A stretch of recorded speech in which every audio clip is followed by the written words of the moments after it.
शादी के अगले दिन शौहर ने मुझे 5 लाख रुपये दिए और मेरे चेहरे पर खींच खींच कर 5-6 थप्पड़ भी मारे। शौहर के हाथों के निशान मेरे चेहरे पर छप गए थे। मेरा तो दिमाग घूम गया था। उसके बाद शौहर ने मुझे घर से निकाल दिया। सास कहने लगी, अपने सातों भाइयों को बता देना कि आज हमने अपना बदला ले लिया है। मैं रोती हुई घर पहुंची तो सातों भाइयों ने मेरे हाथ में कागज थमाया और कहा, जाकर अपने शौहर को दिखाओ, वो तुमसे माफी भी मांगेगा और अपनी माँ को थप्पड़ मार कर घर से भी निकाल देगा। मैंने वापस जाकर वो कागज शौहर को दिया तो मेरे सर पर आसमान गिर पड़ा, क्योंकि शौहर ने तो आज जुम्मे का दिन था और बहुत से लोग मस्जिद में नमाज पढ़ने जा रहे थे और मैं मस्जिद के बाहर बैठी भीख मांग रही थी। मैं इसी तरह से भीख मांग कर अपना गुजारा करती थी। मस्जिद में कोई भी खूबसूरत लड़का जाता तो मैं उसकी तरफ हसरत से देखती और दुआ करती, काश मेरी उस लड़के से शादी हो जाती तो मेरी जिंदगी सवर जाती। अचानक मेरी नज़र एक चेहरे पर पड़ी। वो बेहद हसीन और खूबसूरत नौजवान था, जिसे देखते ही मेरा जी चाहा काश ये आदमी मेरी तरफ देखने लगे, लेकिन वो तो खामोशी से मस्जिद में चला गया और वापसी पर एक सरसरी सी नज़र मुझ पर डाली और मुझे 500 का नोट देकर चला गया। मैं उस सख्त दिल आदमी को देखकर बहुत इम्प्रेस हुई थी। मैं अगले दिन फिर उसका इंतजार करने लगी। वो जोहर की नमाज मस्जिद में आकर ही पढ़ता था। मैं बहुत बेचैन होती थी कि कैसे उससे बातें करूं। एक दिन तंग आकर मैंने उससे बात करने के बारे में ठान ली। जैसे ही वो नमाज पढ़कर बाहर निकला, मैं उसके पैरों में गिर गई और बोली, खुदा का वास्ता साहब, मेरी मदद करो। इस दुनिया में औरत का कोई ठिकाना नहीं है। यहाँ के जालिम भेड़िए मुझे खा जाएंगे। खुदा के लिए मुझे पनाह दे दो। मैं रो रही थी। इस तरह के ड्रामे तो मैं खूब जानती थी। उसने पहले तो मुझे हटाने की बहुत कोशिश की, लेकिन जब मैं लगातार उसके सामने रोती रही तो आखिर उसने तंग आकर कह दिया, अच्छा ठीक है, चलो मैं तुम्हें अपने साथ ले जाता हूँ। उसकी ये बात सुनकर मेरा दिल खुशी से झूम उठा था। मेरे दिल में खुशी की लहर दौड़ गई। उसने मुझे अपने साथ पिछली सीट पर गाड़ी में बिठाया और मुझे अपने साथ लेकर चल दिया। इस समय मुझे उससे बिल्कुल भी डर नहीं लग रहा था। सारे रास्ते वो खामोशी से बैठा रहा। लगभग 1 घंटे बाद गाड़ी एक घर के सामने जाकर रुकी। वो मुझे अंदर ले आया। वो घर ज्यादा बड़ा नहीं था। मेरे दिमाग में कई सवाल थे, लेकिन मैंने खामोश रहना ही सही समझा। जैसे ही हम अंदर दाखिल हुए, एक औरत बाहर आई। उसने मेरे साथ खड़े आदमी से सलाम लिया और तभी एक आदमी और कमरे से बाहर आया। उसके बाद दोनों में कुछ बातें होने लगीं, जिसके बाद ये तय हुआ कि मैं यहीं रहूंगी और मेरा सारा खर्च वो आदमी उठाएगा जो मुझे यहाँ लेकर आया था। लेकिन वो मुझे अपने घर लेकर नहीं जा सकता था। ये फैसला मुझे बिल्कुल भी पसंद नहीं आया, क्योंकि मैं तो उसके साथ ही रहना चाहती थी। मैं तो उसे पहली नज़र में ही अपना बनाने की ख्वाहिश कर बैठी थी। खैर, वो मुझे वहाँ छोड़कर वापस चला गया। इस घर में सिर्फ निदा और उसका शौहर रहते थे। उसका शौहर उस आदमी का दोस्त था, इसलिए वो मुझे यहाँ छोड़ कर गया था। निदा ने मुझे अपने कपड़े दिए। मैंने नहाकर वो नए कपड़े पहने तो मेरा हुलिया ही बदल गया था। थोड़ी देर के बाद निदा मेरे लिए खाना लाई और मेरे पास ही बैठ गई। मैंने मौका सही जानकर उस आदमी के बारे में पूछ लिया। मैंने सवाल किया कि वो कौन था, मुझे यहाँ छोड़कर क्यों गया है। निदा कहने लगी, बहन, उसका नाम अदनान है। वो बहुत ही अच्छा नेक इंसान है और अमीर भी बहुत है। ये बहुत से गरीब लोगों की मदद भी करता है। इसकी मंगनी हो चुकी है और जल्द ही इसकी शादी भी होने वाली है। इसीलिए तुम्हें यहाँ छोड़ गया है कि कोई उस पर उंगली ना उठाए। उसकी बातों से मुझे अंदाजा हुआ कि निदा को बातें करने का बड़ा शौक है और ऐसी लड़कियों को अपनी मुट्ठी में करना मेरे बाएं हाथ का खेल था। मैंने अपनी पिछली कहानी को भुलाकर आगे की सोच में गुम हो गई थी। 3-4 दिनों में ही निदा को मैंने अपना बना लिया था। फिर एक दिन वो मेरे पास बैठी अपने दुखड़े रो रही थी। मेरे ख्याल में आया कि ये बिल्कुल सही वक्त है जब मैं अपना ड्रामा शुरू कर दूं। मैंने निदा से कहा कि मैं तुमसे एक बात कहना चाहती हूँ, लेकिन वादा करो तुम किसी को नहीं बताओगी। उसने फौरन वादा कर लिया। मैंने उससे कहा कि मैं बहुत मजबूर हूँ। सारी जिंदगी बिना किसी सहारे के कैसे रहूंगी। मुझे किसी सहारे की ज़रूरत है। मेरी बात पर वो परेशान होकर बोली, बात तो तुम्हारी ठीक है, पर मैं क्या कर सकती हूँ। तब मैंने उससे कहा कि मैं अदनान से शादी करना चाहती हूँ। उससे अच्छा जीवन साथी मेरे लिए कोई हो ही नहीं सकता। मेरी ये बात सुनकर वो एकदम से चौंक गई और बोली, उसकी तो शादी होने वाली है और वो भी पसंद की लड़की से शादी कर रहा है। मैंने उसके आगे हाथ जोड़ दिए और कहा, जो भी हो मुझे उसे अपना बनाना है, क्योंकि मैं उसे दिलो जान से चाहती हूँ। मेरी आंखों से गिरते आंसुओं ने उसे परेशान कर दिया था। मैं जानती थी कि वो बहुत भोली भाली है, जल्दी ही मेरी बात मान जाएगी। और फिर ऐसा ही हुआ। आखिर मेरी फरियाद सुनकर उसने हामी भर ली और कहा, ठीक है, तुम जैसा कहोगी मैं वैसा ही करूंगी। उसकी ये बात सुनते ही मेरे चेहरे पर एक फातिहाना मुस्कुराहट दौड़ गई थी। अगले ही दिन मेरे बताने के मुताबिक उसने अदनान को बहाने से अपने घर बुला लिया। अदनान 2 घंटे में ही घर आ गया। निदा ने उसके लिए चाय बनाई और चाय में मेरे कहने के अनुसार नींद की गोलियां भी मिला दी। अभी 5 ही मिनट गुजरे थे कि अदनान की आंखों में नींद उतरने लगी और वो बेखबर सो गया। फिर मैंने और निदा ने उसके भारी भरकम वजूद को खींचकर कमरे में लिटाया था। उसे बेड पर लिटाया। मैं जानती थी कि अब मुझे आगे क्या करना है। मैं उसके पास ही बैठ गई और अपनी पिछली जिंदगी के बारे में सोचने लगी, जिसे छोड़कर मैं यहाँ तक पहुंची थी।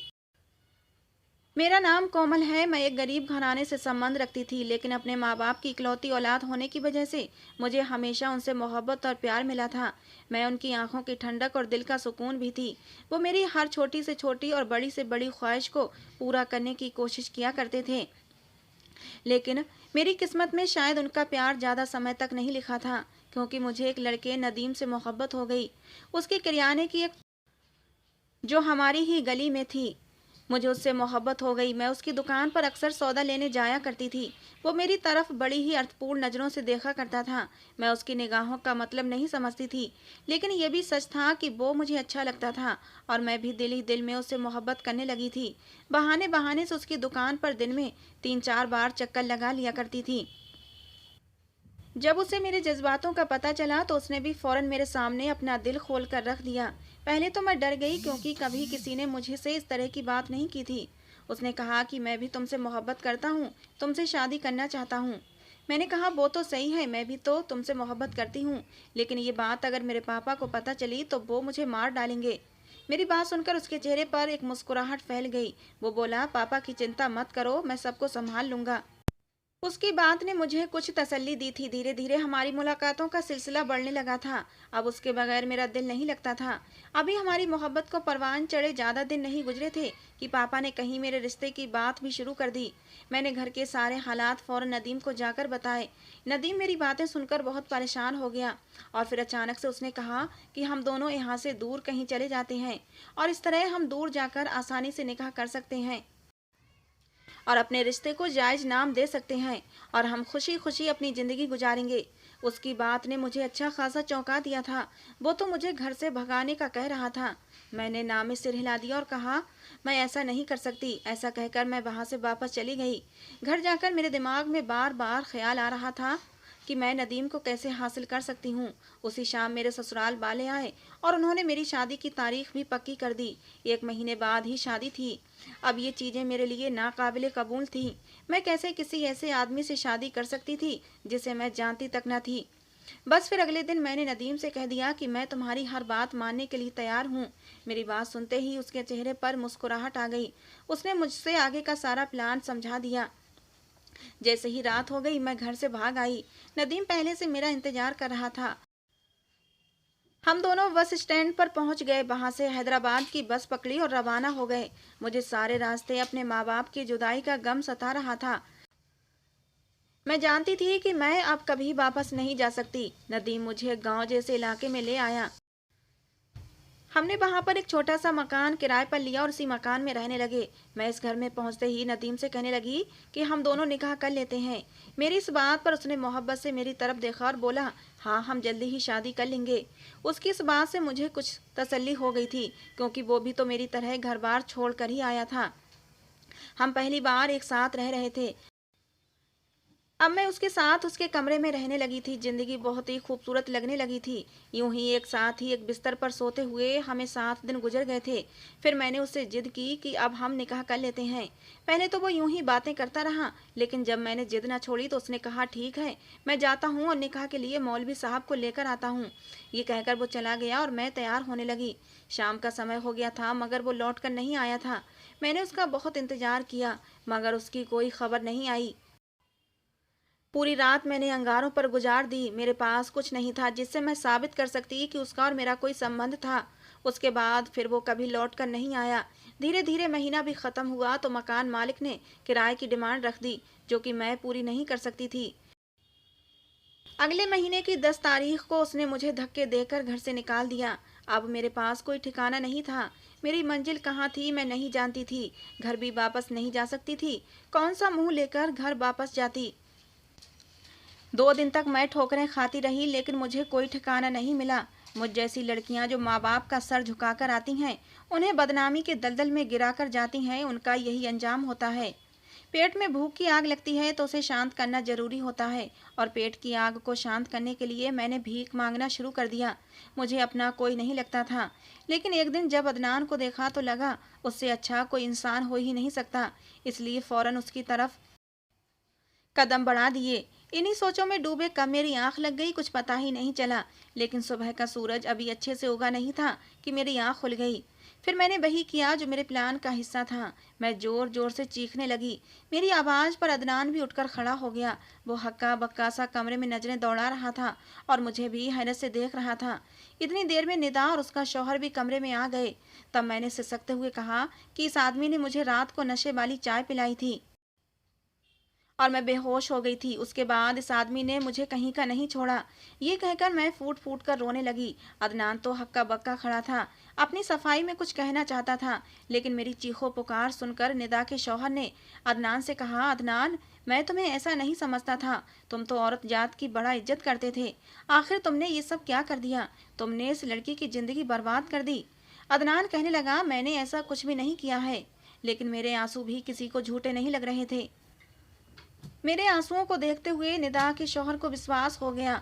उसने अदनान को धक्के देकर घर से निकाल दिया, ये कहकर कि मैं तो तुम्हें बड़ा शरीफ आदमी समझता था, लेकिन तुम तो बहुत ही गंदे आदमी हो। आज से तुम्हारी और मेरी दोस्ती खत्म। खैर, मैं उसे हर हाल में पाना चाहती थी। अगले दिन मैं उसके घर पहुंच गई। मैं उसके बंगले नुमा घर में दाखिल हुई तो मैंने नौकरानी से अदनान की माँ को बुलाने के लिए कहा। कुछ ही मिनट बाद अदनान की माँ मेरे सामने बैठी थी। वो बहुत ही खूबसूरत और अच्छी पर्सनालिटी की मालिक थीं। उनकी नज़रों में कई सवाल थे क्योंकि वो मुझे पहचानती नहीं थीं। मैं उनके सवालों से पहले ही उनके पैरों में गिर गई और फूट फूट कर रोने लगी। मेरी इस तरह करने पर उन्होंने कहा, बेटी तुम कौन हो और तुम्हें क्या प्रॉब्लम है। तब मैंने कहा, आंटी, आपके बेटे अदनान ने मुझे बर्बाद कर दिया है, मेरी इज्जत खाक में मिला दी है। बताएं अब मैं कहाँ जाऊँगी। मेरे पास तो कोई सहारा भी नहीं है। वो मुझसे शादी भी नहीं करना चाहता। ये सुनकर उनके चेहरे की रंगत बदलने लगी थी। उन्होंने मुझे अपने पैरों से उठाया और अपने सामने खड़ा करके पूछा, ये तुम क्या कह रही हो लड़की। मैंने उनके आगे हाथ जोड़ दिए और सारी कहानी सुना दी और फिर कहा, आंटी, मैं बिल्कुल सच कह रही हूँ। अब आप ही बताएं मैं कहाँ जाऊँ। और फिर मैं जोर जोर से रोने लगी। इतने में अदनान घर में दाखिल हुआ। मुझे देखकर उसके चेहरे पर फिर से गुस्सा उभरने लगा था, लेकिन मुझे कुछ भी असर नहीं हुआ। मैंने अपनी कार्रवाई जारी रखी और कहा, आपका ये बेटा मेरी जिंदगी बर्बाद करके अब अनजान बन रहा है। अदनान की माँ ने अपने बेटे से पूछा, क्या इस लड़की के साथ तुमने रात गुजारी है। अदनान ने अपनी माँ को जवाब दिया, हाँ, मगर माँ। इससे पहले वो कुछ और कहता, उसकी माँ ने उसे एक थप्पड़ मारकर चुप करवा दिया। अब उस औरत को भी मेरी बातों पर यकीन आ गया था। अदनान कुछ कहने ही वाला था कि उसकी माँ ने उसे फिर से रोक दिया और कहा, अब तुम सिर्फ मेरी सुनोगे। इस लड़की से इसी वक्त निकाह करो। अभी के अभी जाओ और निकाह का इंतजाम करो। अदनान गुस्से से मुझे देखता हुआ चला गया। वो शायद अपनी माँ की बहुत बात मानता था, उनकी बहुत इज्जत करता था, इसलिए अपनी माँ की बात को नहीं टाला और वहां से चला गया। उस औरत ने प्यार से मुझे गले लगाया और कहा, इस खानदान में कभी किसी के साथ नाइंसाफी नहीं होती है, जो तो तुम्हारे साथ कैसे हो सकती है। अदनान की माँ ने अपने बेटे की शादी तोड़कर उसकी शादी मेरे साथ तय कर दी। अदनान की मंगेतर का रो रो कर बुरा हाल था, मगर मुझे इस बात की कोई परवाह नहीं थी। अब मेरी सारी परेशानियां खत्म हो चुकी थीं। पूरा दिन अदनान घर वापस नहीं आया था। अगला दिन भी निकलने वाला था, लेकिन अदनान नहीं लौटा था। उसकी माँ काफ़ी परेशान नजर आ रही थी, लेकिन इस सबके बावजूद उन्होंने अपना ध्यान मेरी तरफ से कम नहीं किया था। अगले दिन शाम को मैं और उसकी माँ बैठे चाय पी रहे थे जब अचानक घर में अदनान दाखिल हुआ। उसके साथ एक मौलवी और 3 लोग और थे। उन्हें देखकर मेरे चेहरे पर एक मुस्कुराहट फैल गई थी। वो पल मुझे किसी सपने की तरह लग रहा था और फिर अगले ही पल बड़ी सादगी से हम दोनों का निकाह हो गया। मुझे हल्का फुल्का जेवरात और मेकअप पहनाकर अदनान के कमरे में बिठा दिया गया। मैं अपनी इस जिंदगी से बेहद खुश थी। मगर कुछ ही देर बाद अदनान कमरे में दाखिल हुआ। उसके हाथ में कुछ कागजात भी थे। वो आया और मेरे पास बैठ गया। मैं उससे प्यार मोहब्बत की बातें करने के बारे में सोच रही थी। मैंने सोचा था कि मैं कहूँगी कि उस रात तुमने मेरे साथ नींद में जो कुछ भी किया मैं उसे माफ़ करती हूँ। उसे भूल कर हम अपनी नई ज़िंदगी की शुरुआत करते हैं। मैंने तो सोचा था मैं उस पर ही एहसान रख दूँगी कि उसने मेरे साथ गलत किया, लेकिन फिर भी मैंने उसे माफ़ कर दिया। लेकिन वो मेरे सारे ख्वाबों को किस अंजाम तक पहुँचाने वाला था, ये मैंने सोचा भी नहीं था। उसने हक मेहर में लिखी 2 लाख की रकम मेरी झोली में रख दी और मेरे चेहरे पर खींच खींच के 4-5 थप्पड़ मारे। मेरा दिमाग चकरा कर रह गया था। मेरी आंखों के सामने अंधेरा छा गया था। और तब उसने कहा, ये तुम्हारा तलाकनामा है। तुमने ये सारा ड्रामा पैसों के लिए रचाया था। अब तुम्हें पैसे मिल गए हैं और मैंने अपना बदला भी ले लिया है। अब तुम यहाँ से निकल जाओ, इससे पहले कि मैं पुलिस के हवाले तुम्हें कर दूं। मेरी आंखों में आंसू आ गए थे। मेरी किस्मत कैसी खराब थी कि शादी की रात ही शौहर ने मुझे तलाक दे दी। उसकी माँ भी हमारी चीखों पुकार सुनकर कमरे में आ गई थी और हैरान थी कि ये क्या हो रहा है। लेकिन अदनान ने उनसे साफ कह दिया कि मैं इस लड़की के साथ अपनी ज़िंदगी नहीं गुजार सकता। मैंने इससे अपना बदला ले लिया है। अगर आप लोगों ने इस मामले में दखल अंदाजी की तो मैं घर छोड़कर चला जाऊंगा।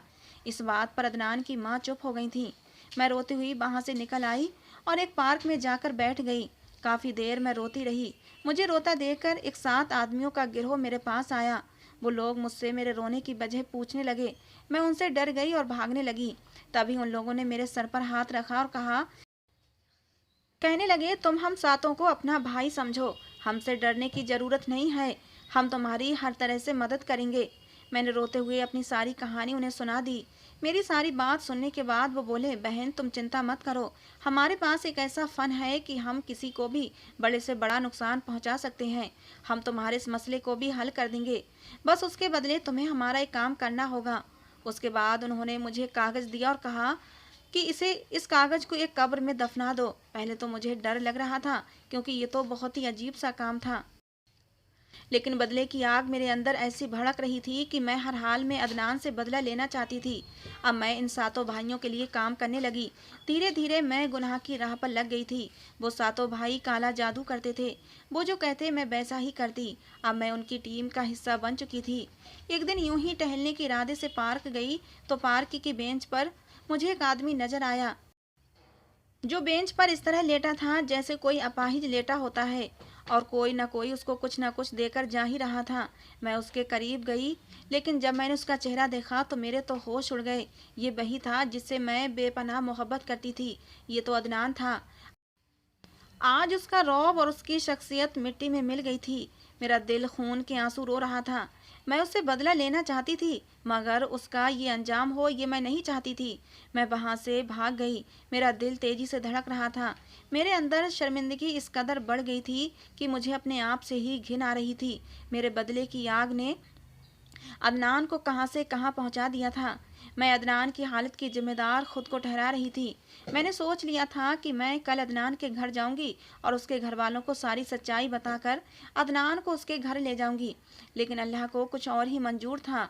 उसी रात मुझे पैरालाइज का अटैक आया और मैं खुद अपाहिज हो गई। मेरे लिए ये सदमा भी बड़ा था। मैं अपने पैरों पर खड़ी नहीं हो सकती थी, मगर मेरे दिमाग में उस आदमी का ख्याल बार बार आता था जिससे मैंने बर्बाद कर दिया था। जैसे ही मेरी तबीयत थोड़ी संभली, मैं व्हीलचेयर पर बैठकर उन सातों भाइयों के पास चली गई। मैंने उनसे कहा कि इस जादू का कोई तोड़ बताओ, क्योंकि इसने उल्टा मुझे ही बर्बाद कर दिया है। मेरी बात सुनकर वो जोर जोर से हंसने लगे और बोले, उल्टा जादू सिर्फ उन्हीं लोगों पर असर करता है जो दीन से दूर होते हैं। अगर तुम एक दीनदार औरत होती तो तुम्हारे साथ ऐसा कुछ ना होता। तुम खुद एक गुनहगार औरत हो। तुमने ना जाने कितने गलत काम किए हैं, इसीलिए तुम पर खुदा की मार पड़ी है।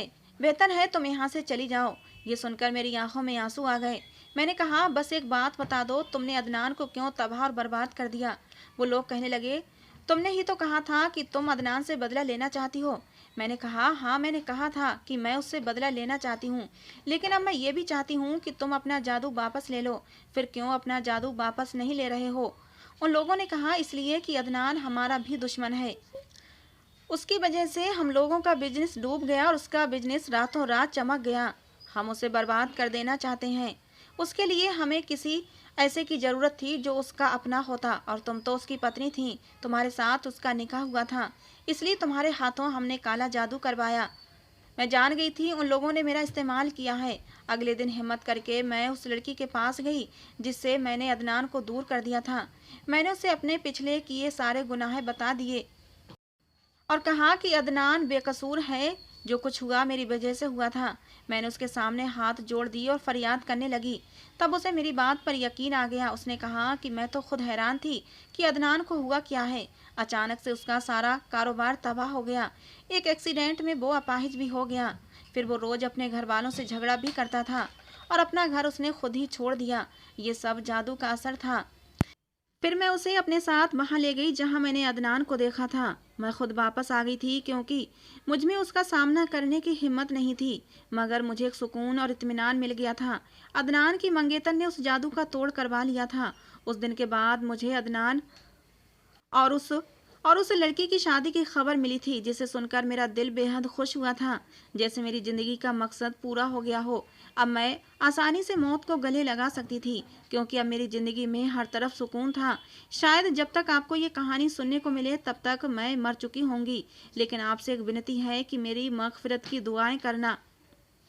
हो सकता है आप में से किसी एक की दुआ कबूल हो जाए और मेरी आगे की राह आसान हो जाए और मेरा खुदा मुझे माफ़ कर दे।